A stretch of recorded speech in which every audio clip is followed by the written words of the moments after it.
का श्रद्धान नहीं करते हैं, उसका प्रयोग नहीं करते हैं।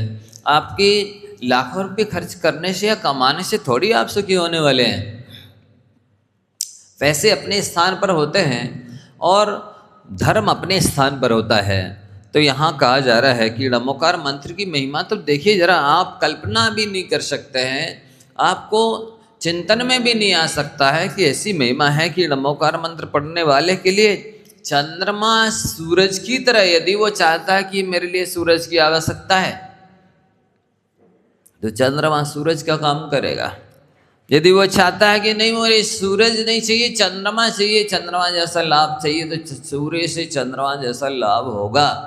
ऐसी महिमा महामंत्र की है। आप चाहते हैं कि पाताल मुझे आकाश की तरह लाभ पहुंचाए तो पाताल आकाश की तरह लाभ पहुंचाएगा, और यदि आप चाहते हैं कि आकाश पाताल की तरह लाभ पहुंचाए तो आकाश पाताल की तरह लाभ पहुंचाएगा। ऐसी महामंत्र की क्षमता है। पृथ्वी भी आपके लिए स्वर्गरूप हो सकती है, यदि आप चाहें उस महामंत्र के माध्यम से तो लाभ उठा सकते हैं। पृथ्वी से पाताल जैसा और स्वर्ग जैसा लाभ मिल सकता है। ज़्यादा क्या कहें, आचार्य उमाशंकर महाराज जी कहते हैं कि तीनों लोकों में जितनी भी जो विषम परिस्थितियां हैं उनको सबको सम करने की क्षमता, अनुकूल बनाने की क्षमता महामंत्र नमोकार में है। और आगे लिखते हैं कि चाहे आप कैसे भी पाप अज्ञान से प्रमाद से कर लिए हों, कल बताया था कि हिंसा की है, किसी ने मर्डर किया है, असत्य भाषी है, पर धनहर्ता है, दूसरों की चोरी की है, पर स्त्रीरत इत्यादि रहे हैं, अनेक प्रकार के लोक निंदित कार्य किए हैं, शास्त्र विरुद्ध कार्य किए हैं। ऐसे प्राणी भी मरण काल में श्रद्धा पूर्वक नमोकार मंत्र पढ़ते सुनते हैं और अपने दुष्कर्म की निंदा कर लेते हैं। अभी आपको बताएंगे पूनम जैन रह की भावना योग कैसे होता है। अपने सबसे पहले आपको अपने दुष्कर्मों की निंदा, गर्धा, आलोचना, प्रत्याख्यान, प्रतिक्रमण आना चाहिए। जब तक आप दोष को दोष नहीं जानते हैं, दोष को दोष नहीं मानते हैं, दोषों की निंदा कर आलोचना नहीं करते हैं, दोषों को छोड़ने का मन नहीं बनाते हैं, तो आपके अंदर बहुत बड़ी कमी है। समझ लीजिए कि आपकी आत्मा रूपी घर में बिल्कुल कूड़ा कचड़ा नाली बह रही है। आपका बहुत गंदा कबाड़ खाना है आपका हृदय। इसलिए दोषों को जानना, मानना, स्वीकार करना, उनकी निंदा ग्रह आलोचना करना, दोषों को छोड़ना बहुत आवश्यक है। दूसरा, आपको कल बताया था कि आप सबसे पहले कृतज्ञ फुल बन जाइए, मतलब कृतज्ञ बन जाइए। पृथ्वी, जल, अग्नि, वायु, वनस्पति ने 2 इंद्रिय, 3 इंद्रिय, 4 इंद्रिय, शनि 5 इंद्रियों ने, मनुष्य ने, देव ने, त्रियंच ने, माता पिता, सास ससुर ने, गुरुजन ने, उपकारी जन ने जो भी उपकार किया है, जिससे भी आप उपकार ले रहे हैं, जिसके माध्यम से जीवन जी रहे हो, जिससे सुख साता प्राप्त कर रहे हो, आप उन सब के प्रति प्रतिदिन कृतज्ञता ज्ञापित करो, उपकार बनो, उनका धन्यवाद दो, हृदय से उनके लिए धन्यवाद दो कि नहीं, इनकी बिना तो हम जीवन जी नहीं सकते थे, इनके बिना हम मनुष्य पर गति में नहीं आ सकते थे, इनके बिना हम बड़े पल पुस नहीं सकते थे, पढ़ लिख नहीं सकते थे, बड़े नहीं हो सकते थे, शादी विवाह नहीं हो सकता था, मकान दुकान नहीं हो सकती थी। ये जो गृहस्थी चल रही है, जो सुख शांति मुझे मिल रही है, इसमें अनेकों का उपकार है। उन सब उपकारियों को मैं प्रणाम करता हूँ, धन्यवाद देता हूँ, कृतज्ञता ज्ञापित करता हूँ। आप इस तरह से कृतज्ञता से भर तो जाइए, श्रद्धा से भर तो जाइए। आप इस तरह अपने दोषों को जानिए, मानिए, स्वीकार करिए, कृतज्ञता ज्ञापित कीजिए। आचार्य बादीप सिंह सूरी जी ने छत्र चूड़ामणि नाम का एक ग्रंथ है, उसमें लिखा है, अन्य दिए मेवात्मीयम अपि दोषम प्रपस्यता कहा समा खलु मुक्तो यम युक्ता कायेन चेदपि। आचार्य भगवान लिख रहे हैं कि जैसे संसारी प्राणी को अपने दूसरों के दोष दिखाई देते हैं, जैसे संसारी प्राणी को दूसरों की कमियां नजर आती हैं, अवगुण नजर आते हैं, वैसे यदि इसको स्वयं की गलतियां पता चल जाए, अपने दोष देखने लग जाए, अपने आप की, जैसे दूसरों के दोषों की निंदा करता है, जैसे दूसरों के दोषों को सुनता है, दूसरों को दोषों को देखता है, वैसा यदि अपने दोषों को सुनने के लिए उत्सुक हो जाए, अपने दोषों को देखने के लिए जागरूक हो जाए, अपने दोषों को कहने लग जाए गुरुजनों से कि हे गुरुदेव, हे भगवान, मैं बहुत रागी, द्वेषी, कामी, क्रोधी, अज्ञानी हूं, मैं दोषों का भंडार हूं, तो वो लिखते हैं अन्य दीय मवात्मीयम अपि दोषम प्रपश्चाता, जैसे दूसरों के दोष देखता है संसारी प्राणी, वैसे यदि अपने दोष देखने लग जाए तो क्या उपाधि दे रहे हैं, ध्यान से सुनो। कहा समा खलु मुक्तोयम युक्ता कायेन चेद अपि, वो लिख रहे हैं कि भले वो वर्तमान में रागदेश काम का क्रोध आदि से दूषित है, शरीर से सहित है, फिर भी वो मुक्त के समान है। सिद्ध जैसी उपमा दे रहे हैं आपको। आप दोषों को जानने की कोशिश करो, मानने की कोशिश करो, भावना रखो कि ये दोष कब निकल जाए, कब धन्य सो अवसर पाऊँ, जब निज में ही रब जाऊँ, रागादिक दूर भगाऊँ, ऐसा पढ़ते हो ना, कर दूस रद्द कर दूर रागादिक, निरंतर आत्म को निर्मल करो।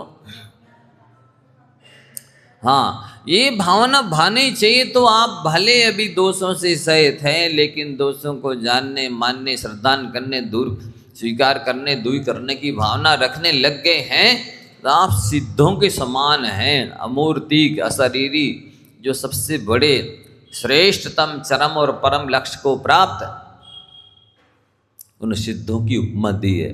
तो बंधुओं, यहाँ पर आपको कहा गया है कि आपने जीवन में कितने भी कैसे भी पाप कर लिए, व्यक्ति यदि निंदा कर आलोचना कर लेता है, ये बहुत हल्का हो जाता है, उससे इसके बाद में वो थोड़ा भी धर्म ध्यान करता है तो उसका काम हो जाता है। लेकिन जैसे आपको दृष्टांत दिया गया कि कोई व्यक्ति बीमार है, पेट खराब है, उसको दवाई दी जाए स्वस्थ होने के लिए, लेकिन बमन और विरेचन की दवाई ना दी जाए, तो बमन विरेचन जब नहीं किया है, पेट साफ हुआ नहीं है, कचरा पेट में भरा है, तो वो दवाई जल्दी काम नहीं करेगी, अच्छे से काम नहीं करेगी। और बमन और विरेचन हो जाए, इसके बाद में थोड़ी भी दवाई दी जाती है तो उसको लाभ हो जाता है। ठीक इसी प्रकार से आपने जो अज्ञान से, प्रमाद से, विषय कसाय के वशीभूत होकर के पाप किए हैं, जो पाप आपसे हो रहे हैं, उनके प्रति गिलानी जोड़िए, उनके प्रति अपने आप को मैंने कहना चाहिए, पश्चाताप होना चाहिए कि हमसे ये गलती हो रही, भगवान कब छूटेगी ये गलती, मेरे से कब दूर होगी ये गलती। फिर आप धर्म ध्यान करते हैं, कोई भावना बातें हैं तो बहुत जल्दी साकार होती है। तो बता रहे थे न कल कि मैं प्रतिदिन ऐसे सुबह सुबह कृतज्ञता ज्ञापित करते हैं, हम सबका उपकार मानते हैं, सबके प्रति हम सद्भावना रखते, सभी सुखी रहें, सभी स्वस्थ रहें, सभी निरोग रहें, सभी कल्याण को, मंगल को देखें, तो हम जो भावना भाते इच्छा करते वो हमारी पूरी हो जाती है। आप इतनी कृतज्ञता से भर तो जाइए। अब इस तरह से अपने दोषों को स्वीकार तो कीजिए। आप ये निश्चित मान के चलिए कि कोई भी व्यक्ति अपने अवगुणों को, दोषों को, व्यसनों को, कमियों को सुरक्षित रख करके कभी सुखी नहीं हो सकता। आचार्य समंत भद्र महाराज जी ने शंभु स्तोत्र में लिखा है, सुदोष शांत्या विहितात्म शांति शांतिर विधाता शरणम गता नाम भूयात भवक्लेश भयोपशांति शांतिर जिनों में भगवान शरण। ये भगवान, आपने अपने दोषों की शांति करके, दोषों को छोड़ करके, दोषों का अभाव करके, दोषों का नाश करके आत्म शांति प्राप्त की है। हम संसारी प्राणियों की क्या कुटेव है कि हम अपने अवगुणों को छोड़ना नहीं चाहते हैं, दोषों को छोड़ना नहीं चाहते हैं, कमियों को छोड़ना नहीं चाहते हैं, और वैसी अवगुणी बने रह करके ही हम सुखी होना चाहते हैं, जो स्वप्न में भी संभव नहीं है, भूतकाल में, भविष्य काल में, त्रिकाल में भी संभव नहीं है। दोषों को बरकरार रख करके, दोषी बने रह करके कोई सुखी हो ही नहीं सकता। आप जितने अंशों में अवगुणों को, दोषों को छोड़ते चले जाएंगे, तत्काल में, वर्तमान में भी आपको सुख शांति मिलेगी। वस्तुतः दुखी करने वाले हैं तो दोष हैं, अवगुण हैं, ये कमियां ही हमें दुखी करती हैं। हम दोषों, अवगुणों, कमियों को जानते तो हैं पर छोड़ना नहीं चाहते हैं, उनको रख कर के ही और अपने आप को अच्छा साबित करना चाहते हैं, अच्छा दिखाना चाहते हैं, बताना चाहते हैं। तो ऐसे तो यही स्थिति होगी कि किसी को थोड़ा पका हुआ है और वो उसको ढक करके ऊपर से अच्छी बढ़िया उसने ऊपर बाजूबंद या कुछ ऐसे बांध लिया और वो अच्छा दिखाना चाह रहा है। आप उसे ढक सकते हैं, दूसरों को अच्छा दिखा सकते हैं, लेकिन आप स्वस्थता महसूस तो नहीं कर सकते हैं, सुख शांति तो प्राप्त नहीं कर सकते, क्योंकि वो फोड़ा जो पका हुआ है वो तो लौकेगा, पीड़ा देगा ही। ठीक इसी प्रकार से आप अपने अवगुणों को सुरक्षित रखना चाहते हैं, ढकेंगे, छुपाएंगे, तो छुपाने से जैसे कोई बीमार व्यक्ति रोग वैद्य से या डॉक्टर से रोग छुपाता है, रोग नहीं बताता है, तो वो स्वस्थ नहीं हो पाता है। वो ये भी नहीं बताता हमने क्या खाया है, क्या गलती की और किस गलती की वजह से ये रोग हो गया है। तो आप डॉक्टर क्या कितनी कोई सी भी उल्टी सीधी दवा दे देगा, या वो खा लेगा, नहीं भी खाएगा और कहे हमें स्वस्थ कर दो, हम बीमार हैं, पर ये नहीं बताया कि हमने क्या खाया है, किस वजह से बीमार हैं, या बीमारी बताई नहीं, तो कैसे स्वस्थ होगा, कैसे सुखी होगा। ठीक इसी प्रकार से आप सभी को ये समझना है कि मेरे अंदर कमियां कितनी हैं, कौन कौन सी हैं, कब मुझसे गलती हो जाती है, कब मैं मतलब चूक जाता हूँ, ये पकड़ में आने लग जाए तो फिर आपको बहुत जल्दी सुख शांति प्राप्त हो जाए। तो यहाँ बताया जा रहा कि महिमा ऐसी है इस मंत्र की कि आपने कितनी पाप कर ले हों, आप अपने दोषों को पहचानो, जानो, स्वीकार करो, उन दोषों की निंदा, ग्रहण, आलोचना, प्रत्याख्यान, प्रतिक्रमण करो। फिर आप एक बार भी नमोकार मंत्र पढ़ पाएंगे और प्राण निकल जाएंगे, तो भी आप स्वर्ग में रिद्धिधारी देव हो जाएंगे। बशर्ते की शर्त ये है कि आपको अपने दोषों को पहचानना है, उनकी निंदा, ग्रहण, आलोचना करना। ऐसे ऐसे जीव तर गए हैं इस महामंत्र के प्रभाव से। अब आपको कहानी सुनाता हूँ, सुनो। कितनी हो गई? 20 कहानी तो हो गई, गिनते जाना। नहीं, 16, 17, 18। लो, अब आप सुनते जाएंगे सभी लोगों से। मेरी दृष्टि तो मैं 20 सुना चुका हूँ, कोई बात नहीं। और सुनिए, बहुत महत्वपूर्ण कहानी है। जिस जीव की मैं कहानी सुना रहा हूँ, आप उससे बहुत अच्छे हैं। अवंती देश के श्रीश नामक ग्राम में, पात्र लिख लेंगे, याद रह जाएंगे। अवंती देश के श्रीश नामक ग्राम में मृगसेन नाम का धीवर रहता था। कौन रहता था? धीवर। धीवर जानते हैं? बरौआ, जो मछलियां वगैरह मारते बेचते हैं। हाँ, नाव खेवटिया के, हाँ, नाव चलाते इत्यादि। उस मृगसेन धीवर का काम था प्रतिदिन सुबह सुबह जाल उठाया और नदी में जाकर के जाल डालना और मछलियों को पकड़ना और उन्हीं को बेचना, उन्हीं को मार के और उन्हीं को खुद खाना। यही काम था उसका। प्रतिदिन दिन भर मछलियां मारना और बेचना और खाना, वही काम। एक दिन क्या हुआ कि किसी पुण्य कर्म के उद्देश्य से दिगंबर मुनिराज के दर्शन हो गए। देखो, पुण्य कहाँ कब कैसे काम आ जाए, कहाँ नहीं जा सकता है। उसी किस जन्मों का पुण्य थोड़ा बहुत उसके हिस्से में पड़ा रहा होगा। तो दिगंबर मुनिराज के दर्शन हुए। मुनिराज उपदेश दे रहे थे, आप जैसे भवजीन उपदेश सुन रहे थे। वो भी खड़ा हो गया पीछे, ऐसा जाल छुपा करके उपदेश सुना। सुनने के बाद अहिंसा धर्म की नमोकार मंत्र की महिमा गुरु महाराज ने सुनाई थी, बताई थी। तो उसको बात तो समझ में आ गई। सब लोग प्रवचन के बाद नियम लेकर चले गए। अंत में वो भी डरते डरते गया, महाराज जी मेरी भी उपकार का कोई उपाय बताइए, उद्धार का। महाराज तो समझ गए, क्योंकि अनुक्तमप्युहति पंडितो जना, जो ज्ञानी जन होते हैं वे बिना कई चेहरे देख के ही समझ जाते हैं कौन व्यक्ति कितने गहरे पानी में है। तो उन्होंने समझ लिया, कहा भाई देखो ऐसा है, धर्म की नींव दया है। धम्मो दया विशुद्धो, दया धर्म का मूल है, पाप मूल अभिमान। और भविजन दया न छाड़िए, जब लग घट में प्राण। दया से ही धर्म की शुरुआत होती है, दया पर से ही धर्म का समापन होता है। और दया जैसे मंदिर की नींव के समान भी है, और वो दया मंदिर के शिखर के समान भी है। दया को छोड़कर न धर्म की शुरुआत होती है, और दया को छोड़कर न धर्म की पूर्णता होती है। दया ही धर्म है।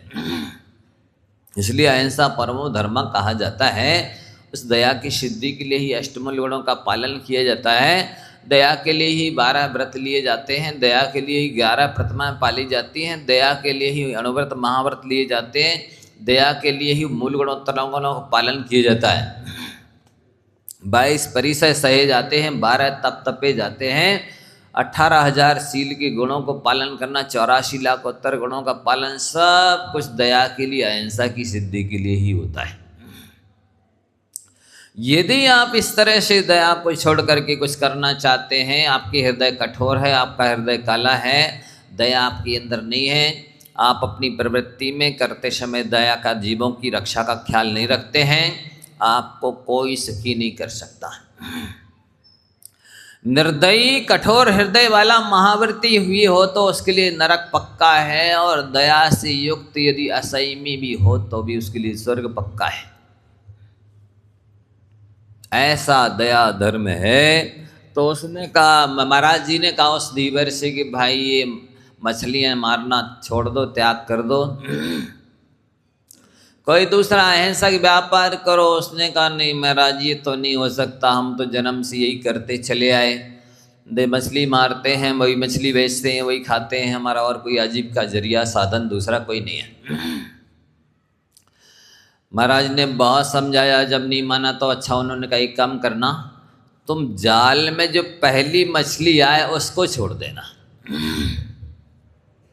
कितनी मछली छोड़ना? पहली मछली जो जाल में फंसे उसे छोड़ देना, ये नियम ले लो। ठीक है महाराज ये तो कर लेंगे, सैकड़ों हजारों लाखों मछलियां आती हैं, पहली वाली को छोड़ देंगे, क्या फर्क पड़ता है। नियम ले लिया, गुरु महाराज को वचन दे दिया, ठीक है हम करेंगे। अब वो लेकर के जाल नदी में गया और उसने जाल डाला, एक बड़ी मछली जाल में फंस गई तो उसने पहचान के लिए कोई कपड़े की चिंदी वगैरह उसकी पैर में बांध दी होगी, जिससे कि पहचान रहे कि ये पहली वाली मछली है, इसे नहीं पकड़ना। वह ऐसा कि उसने वो मछली को बांध करके पहचान बना करके और छोड़ दी। अब उसने कहा कि भाई इस स्थान पर मत डालो जाल, क्योंकि यही मछली नहीं आए। थोड़ा दूर जाके उसने जाल डाला, पुनः वही मछली आ गई। भाई इसको तो नहीं पकड़ना है, उसने फिर निकाल दी। अब तीसरी जगह चलो ये मछली नहीं आए वे, तीसरी जगह डाला, घंटे 2 घंटे में फिर वही मछली आई। पुनः उसने उसको निकाल के बाहर किया, थोड़ी दूर कहीं अन्यत्र जाके जाल डाला, चौथी बार पुनः वही मछली आई। इसको तो पकड़ना नहीं है, उसने फिर निकाल दिया जाल के बाहर। अब अन्यत्र जाके डाला, जब तक 5वीं बार वही मछली फिर फंस गई, तब तक शामी हो गई। उसने कहा इसको तो छोड़ना है, आज तो इसको तो पकड़ना नहीं है, पहली मछली का त्याग है। पूरा दिन निकल गया, उस दिन एक भी दूसरी मछली कोई नहीं आई। अब शाम हो गई, अंधेरा हो गया, रात हो गई, तो अब शाम हो गई तो वो अपना खाली हाथ जाल ले करके वापिस आ गया घर। गुरु महाराज ने कहा था पहली मछली नहीं पकड़ना है, उसको छोड़ना है। खाली हाथ जैसे ही उसको आते हुए देखा, उसकी पत्नी का नाम था घंटा। तो उसने क्या, गुस्सा आ गई, दिन भर से इंतजार कर रहे हैं क्या खावें और क्या खिलावें जी, आए इतनी शाम को तो चले आए और खाली हाथ आ रहे हैं, अब क्या खाएंगे क्या खिलाएंगे। गुस्सा आए, अब दरवाजे बंद कर लिए, बैठे रहो बाहर ही, हम इतनी दिन भर से इंतजार कर रहे, अब आ रहे आए, सिर्फ खाली हाथ चले आए। गुरु महाराज ने उसको नमोकार मंत्र सिखाया था, 2 चीज़ों पर प्रवचन किया था, नमोकार मंत्र की महिमा और अहिंसा दया धर्म की महिमा। तो उसने दया के नाम पे पहली मछली के छोड़ने का नियम लिया था और नमोकार मंत्र पढ़ने का नियम ले लिया था कि हम दिन भर नमोकार मंत्र पढ़ेंगे, कोई भी काम करेंगे तो नमोकार पढ़ेंगे, और कोई काम समापन करेंगे तो नमोकार पढ़ेंगे, नियम ले लिया था। अब वो बेचारा क्या करता, गरीब आदमी था और कोई चारा नहीं था, कोई और साधन नहीं था कि वो कहीं दूसरी जगह जाए, किसी से उधार मांगे, कोई चीज़ खरीदे लाए, खाए पिए खिलाए, कुछ नहीं। वो भी भूखा नमोकार मंत्र पढ़ा उसने, और नमोकार मंत्र पढ़ते पढ़ते घर के बाहर एक पुराना काठ ठूठ क्या बोले उसको, लकड़ी डुडिया, कटा हुआ वृक्ष टाइप का डुडिया पड़ी थी, वही उसके घर के बाहर, गरीब आदमी था झोपड़ी के बाहर, वही उसको बैठने के लिए कुछ साधन बना रखा होगा उसने।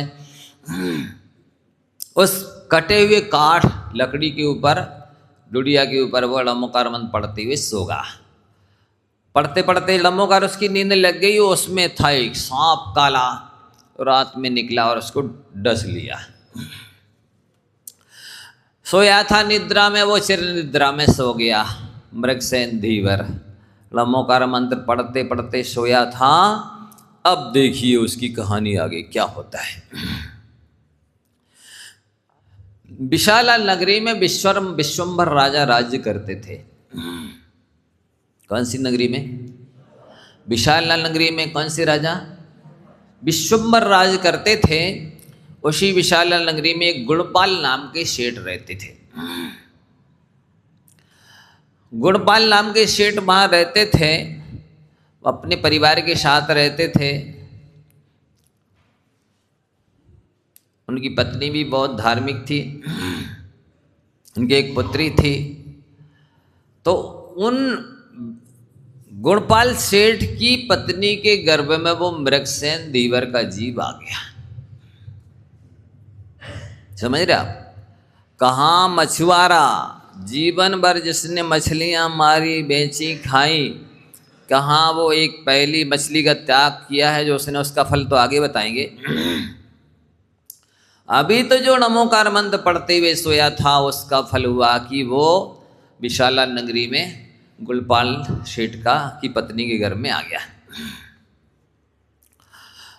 अब हुआ ऐसा कि वो उसकी पत्नी, जब मृगसेन धीवर की पत्नी सुबह उठी, दरवाजे खोले तो देखा पतिदेव तो मरे पड़े। उसको पति के प्रति यद्यपि अनुराग था, ऐसा कोई द्वेष नहीं था कि ये मर जाए कि भग जाए। वो तो गुस्सा में उसने दरवाजे लगा लिए। अब उसको बहुत दुख हुआ, अरे पतिदेव मर गए, मैंने गलती कर दी, दरवाजे लगा लिए। तो अब उसने निदान किया कि इस जन्म में तो ये मेरा साथ छोड़ के चले गए, अगले जन्म में पुनः ये ही मेरे पति हों। और ऐसा निदान करके और पति की चिता में ही वो भी जल के मर गई। अब हुआ आगे क्या होता है कि उसी जो विश्वम्भर दास राजा रहते हैं, उनके मंत्री का नाम था नर्मभर्म। क्या नाम था? नर्मभर्म। और उनके पुत्र का नाम था नर्मधर्म। भा और धा का अंतर है। पिता का नाम भर्म, नर्मभर्म, पुत्र का नाम नर्मधर्म। तो अब मंत्री ने राजा से कहा, राजन ये गुणपाल सेठ की बहुत सुंदर पुत्री है, इसकी शादी मेरे पुत्र नर्मधर्म से करा दो। तो सेठ को पता चला, गुणपाल सेठ को, कि नर्मधर्म मंत्री अपने पुत्र नर्मधर्म के साथ मेरी पुत्री की शादी करना चाहता है, पर वो धार्मिक नहीं, मुझे नहीं करना। तो सेठ ने, गुणपाल ने क्या किया कि अपनी पत्नी को श्री दत्त मित्र के पास छोड़ दिया, जिससे राजा ये ना समझे कि ये पूरा छोड़ के भाग गया है तो मुझे ढुड़वा करके और जेल में डलवा दे, कोई सजा दे दे, ऐसा समझे किसी काम से गया होगा तीर्थ यात्रा के लिए। तो पत्नी को श्री दत्त मित्र के यहाँ छोड़ दिया। अब पत्नी गर्भवती है, उस पत्नी के पेट में वही मृगसेन नाम का धीवर का जीव है। और ये सेठ गुणपाल अपनी पुत्री को लेकर के कौशाम्बी में रहने लगा, कुछ सामग्री सामान ले गया। अब क्या होता है देखिए, वो तो कौशाम्बी में पुत्री को लेकर के रहने लगा, इधर उसकी पत्नी श्री दत्त मित्र के यहाँ रहती है। एक दिन दो मुनिराज शिवगुप्त और मुनिगुप्त आहार चर्या के लिए आए। तो शिवगुप्त महाराज जी बड़े थे, मुनिगुप्त महाराज जी छोटे थे। आहार के बाद जब वो वापस जंगल की ओर जा रहे थे तो ये गुणपाल सेठ की पत्नी उन्हें दिख गई, गर्भवती थी।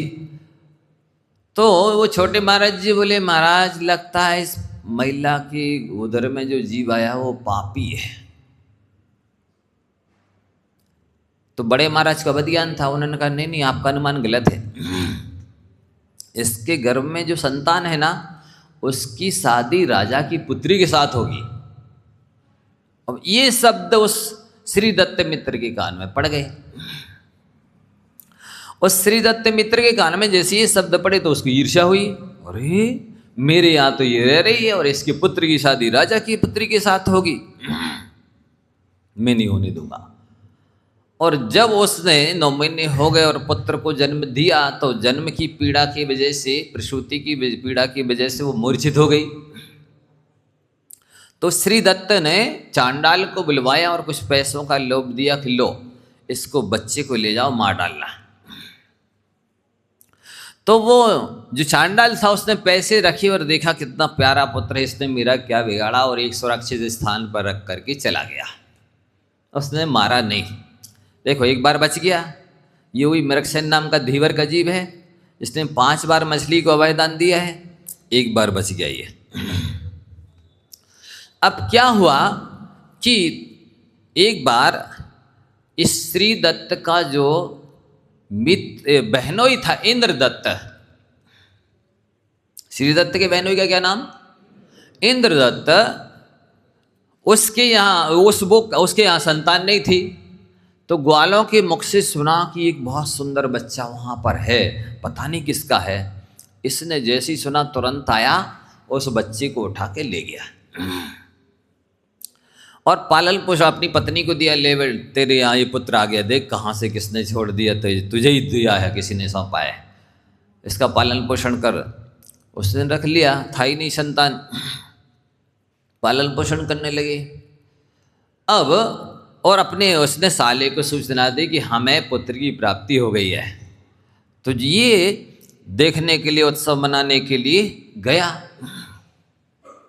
और जैसे ही देखा और फिर इसके अंदर में उसके प्रति द्वेष उत्पन्न हुआ। देखो क्या होता है, जन्मांतरों में जो जीव मित्र रहा है उसके देख करके आपको आत्मीयता उत्पन्न होगी, अनुराग उत्पन्न होगा। ऐसा मन में आएगा इसके पास बैठ जाएं, इसको पास में बिठा लें, इसको कुछ दे दें, इसको कुछ खिला दें, ऐसा उपकार करने का भाव आएगा।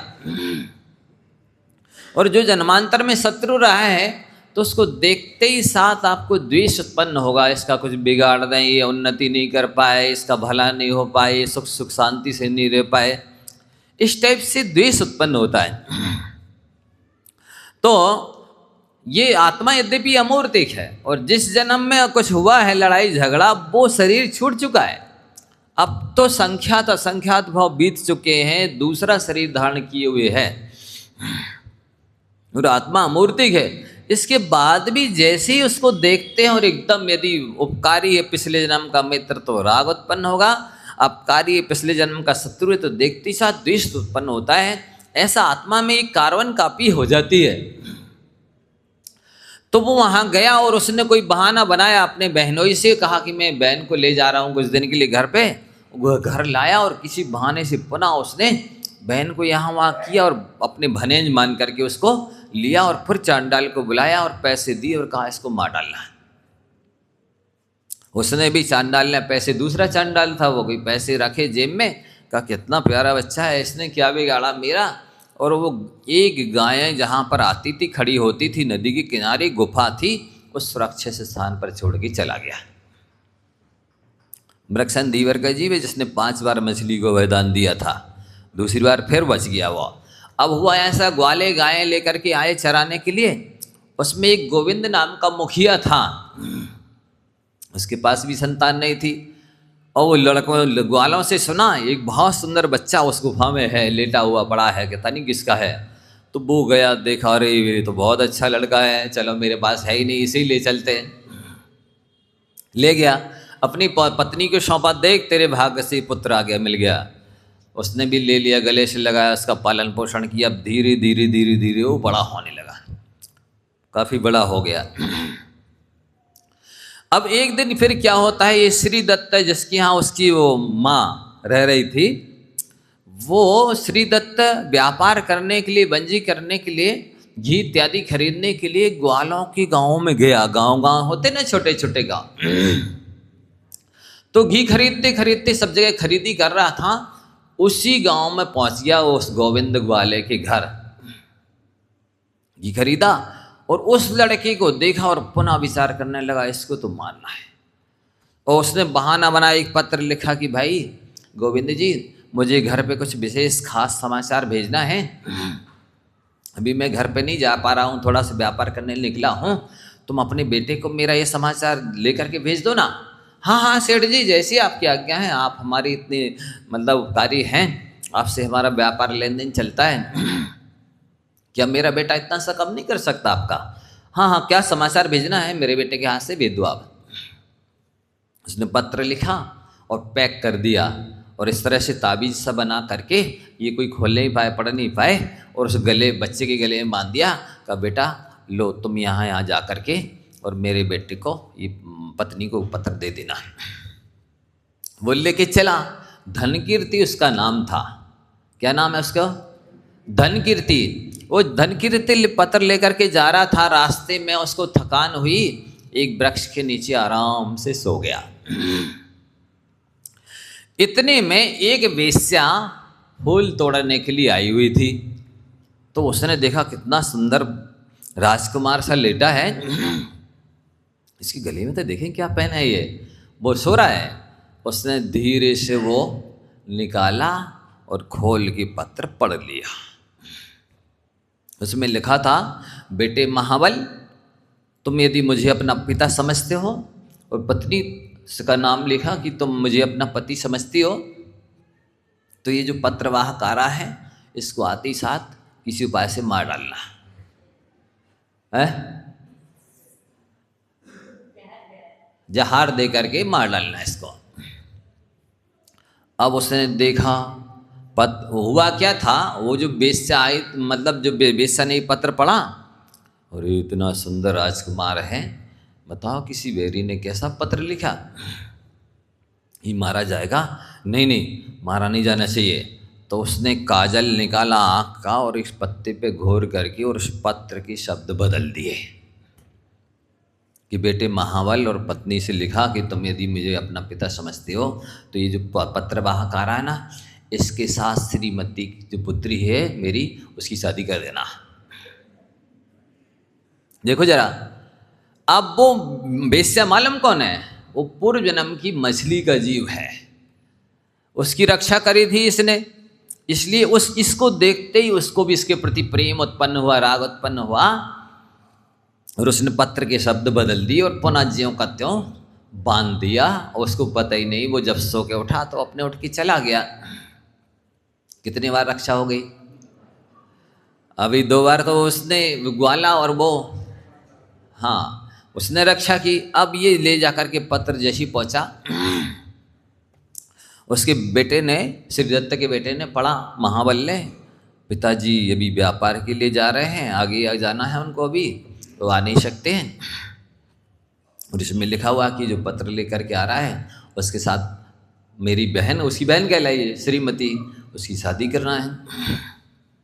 उसने मुहूर्त दिखवाया ज्योतिषी से, और पिता के आने की पहले बहुत जल्दी शादी कर दी, विवाह कर दिया। अब जब उसको पता चला ये तो गड़बड़ हो गया, मैंने कुछ सोचा था, हो कुछ और गया, मैंने तो भेजा था कि ये मार डालेंगे इसको कुछ जहर दे करके चाय नाश्ता के साथ, इन्होंने शादी करके रख दी। उसका अभी भी बैर खत्म नहीं हो रहा। अब वो सोचने लगा क्या किया जाए। तो आते आते रास्ते में उसने विचार बना लिया और आया, और घर उस पर जो एक गांव के बाहर एक पार्वती का मंदिर था कोई, तो उसने वहाँ एक व्यक्ति नियुक्त किया कि हम एक थाल लेकर के भेजेंगे, जो पूजा की सामग्री थाल लेकर के आएगा, तुम उसको मार डालना, जी पैसे पकड़ो। कुछ 1,50,000 रुपये पकड़ा दिए। तो वो वहाँ नियुक्त खड़ा था, बता दिया था ऐसी ऐसी थाली में ये सामग्री लाएगा। घर आकर के उसने फिर पुनः एक बहाना बनाया और पत्नी से कहा ये सामग्री जो है ना दमांजी नए, इनके लिए इस थाली में सामग्री रख दो। अपने यहाँ का ऐसा रूल है, नियम है, परंपरा पारिपाटी है कि जिसकी भी पहली बार शादी होती है, वो पहली बार दामाद आता है तो ये सामग्री पूजा की लेकर करके जाता है उस मंदिर में भेंट करने के लिए। और उन्होंने बड़े प्यार से कहा कि बेटा धनकीर्ति, आओ आप हमारे जमाई बन चुके हैं, हमारे यहाँ का ऐसा नियम है, ये थाली उस मंदिर में भेंट करने के लिए जाना पड़ती है, तो आप कराओ। हाँ हाँ पिताजी दीजिए। कहाँ कौन से मंदिर में जाना है? बोले भोला भाला था सामग्री लेके जा रहा था, उधर से उसका साला महावल आ रहा था। जीजा जी कहाँ जा रहे हैं? अरे बोले वो पापा ने, ये पिताजी ने बोला ये थाली भेंट करने जाना है मंदिर में, लाओ मैं रखाता हूँ, तुम क्यों परेशान हो रहे।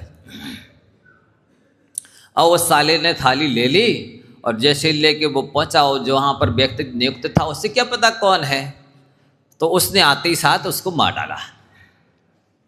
ये सुरक्षित वापस घर लौट आया। श्री दत्त को पता चला, अरे ये तो गलत हो गया।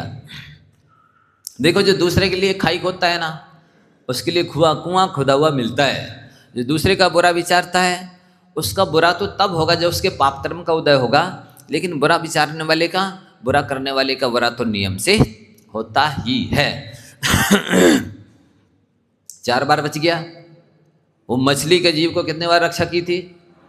5 बार। 4 बार बच गया ये। अभी देखो, अब हताश हो गया वो श्री दत्त, तो मैं तो 4-5 बार प्रयास कर चुका हूं इसको मारने का, ये मरते ही नहीं है। पत्नी से कहा तुमको एक बात मेरी माननी है, मैं तुम्हारी हर बात मानता हूं ना, जिंदगी भर से मानता चला आ रहा हूं, तुम्हें यही काम करना है। क्या करना है? ये जो धनकीर्ति है ना दामाद, इसको मारना है किसी उपाय, मेरे को शांति तब मिलेगी। ठीक है चिंता ना करो, इतना टेंशन क्यों कर रहा हो, मैं कर दूंगी। अब उसने क्या किया कि लड्डू बनाए, जिसमें जहर मिलाया था वे सफ़ेद कलर के बनाए सादे, और जो अच्छे लड्डू थे वे मैले से काले से बनाए। और बना करके पत्नी से, वो बेटी से बोल के चला गया, वो उसे वो माँ बोल के नदी पानी भरने चली गई। बेटा ये लड्डू रखे हैं, ये मेले वाले, ये तो अपने दामाद को पति को परस देना, ये मेले वाले पिता को परोस देना, और ये सफ़ेद वाले अपने पति को परोस देना। अब वो बोल के चली तो गई। अब पुत्री ने सोचा, श्रीमती ने, दोनों जब बैठे दामाद और ससुर भोजन करने, पिताजी क्या सोचेंगे, अभी इसकी शादी हुई हुई पक्षपात करने लगी, अपने पति को तो ऐसे भाइट चमकते हुए लड्डू परोस दिए, मेले को कैसे मेले को चले से परोस दिए, उसे उलट कर दिया। जो अच्छे लड्डू साफ दिख रहे थे वो पिता को परोस दिए, और जो मेले को चले थे वो पति को परोस दिए। जैसी खाए तो पिता मर गया, एक ही 2 खा पाए, मर गया। उधर से जब वो सेठानी उसकी पत्नी पानी भर के लौटी, अरे तो गड़बड़ हो गया। अब वो इतनी दुखी हुई कि जो शेष लड्डू बचे थे सो उसने भी खा के मर गई। अब देख रहे हैं, सुन रहे कहानी पूरी सुनिए आपने शुरू से। अब क्या होता है, वही बचे पति पत्नी धनकीर्ति और श्रीमती उसकी जो पुत्री जिसके साथ शादी हो गई थी वो बचे। तो दोनों, वो इतना धर्मज्ञ था धनकीर्ति, इतना सरल था, परोपकारी था, पूजा करना, दिनहीन की सेवा करना, परोपकार करना, सभी की विनय करना, बहुत अच्छा सबसे व्यवहार करना, मीठी वाणी बोलता, तो उसका यश फैलता चला गया और उसका यश राजा तक पहुंच गया। राजा ने प्रसन्न होकर के अपनी पुत्री की शादी उसके साथ कर दी। शिवगुप्त महाराज ने कहा था ना कि इसकी गर्भ में जो संतान है उसकी शादी राजपुत्री से होगी। तो इधर उसकी शादी हो गई, राजा ने बहुत सारा दहेज दिया, राजश्रेष्ठी के पद पर नियुक्त कर दिया उसे। जब ये सारी प्रशंसा सुनी तो उसके पिता जो कौशाम्बी में रहने लगे थे पुत्री को लेकर के, वे सब आए, पुत्र से मिले। फिर एक दिन सब लोग परिवार के साथ में यशोधर मुनिराज की वंदना करने के लिए गए। दर्शन किए, पूजन की, परिक्रमा की, वंदना की, धर्मोपदेश सुना महाराज का, निवेदन किया महाराज इसके जीवन में ऐसी सी घटनाएं घटी हैं, इसका कुछ इतिहास तो बताइए, किस वजह से ऐसा हुआ। तब यशोधर मुनिराज ने कहा, ये मृगसेन नाम का धीवर था, जीवन भर इसने मछलियां मारी, वे बेची, वे खाई, पूरी बर्बाद न। लेकिन एक बार दिगंबर मुनिराज से इसने धर्मोपदेश सुना और उनसे इसने लमोकार मंत्र पढ़ने का नियम लिया, और साथ में पहले मछली जो जाल में आएगी उसे नहीं मारेंगे, ये नियम लिया था। इसने पहली मछली को 5 बार अभयदान दिया, इसलिए 5 बार इसकी प्राणों की रक्षा हुई। इसने नमोकार मंत्र पढ़ने का नियम लिया था, इसलिए ये तुरंत उसी धीवर की पर्याय से अगली पर्याय में गुड़पाल सेठ का पुत्र धनकीर्ति बन गया। इसकी उसकी पुत्री से, श्रीमती से शादी हुई, राजपुत्री से शादी हुई।